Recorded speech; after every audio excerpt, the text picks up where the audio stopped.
చలికాలంలో మనకి రోడ్ల పక్కన మార్కెట్లలో పచ్చి శనగకాయ అమ్మడం కనిపిస్తూ ఉంటుంది. వీటిని చాలా మంది పెద్దగా పట్టించుకోరు, కానీ పచ్చి శనగలలో అద్భుతమైన ఆరోగ్య ప్రయోజనాలు దాగి ఉంటాయి. సీజనల్ గా దొరికే వీటిని కొనుగోలు చేసి పొట్టుతోనే వేయించుకొని లేదా ఉడికించి పొట్టు తీసుకొని తినొచ్చు. బరువు తగ్గాలనుకునే వారికి ఇవి చాలా ఉపయోగపడతాయి. ఇందులో ఫైబర్ ఎక్కువగా ఉంటుంది.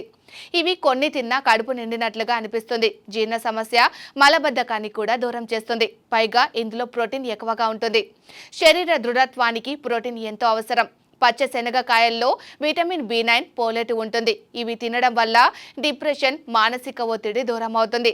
వీటిలో ఉండే మెగ్నీషియం, పొటాషియం వంటి వల్ల గుండె ఆరోగ్యానికి మంచిది. ఇవి తింటే బీపీ అదుపులో ఉంటుంది. కొలెస్ట్రాల్ పెరగకుండా చూసుకోవచ్చు. పచ్చి శనగలు జుట్టుకు కూడా మంచివి. ఇవి తింటే జుట్టు కుదుళ్ళు గట్టిపడి జుట్టు రాలడం తగ్గిపోతుంది. పచ్చి శనగలను చాలా మంది కాల్చుకొని తింటారు. అయితే పొట్టు తీసుకొని నానబెట్టి 4-5 గంటల తర్వాత తింటే మరింత మంచిది.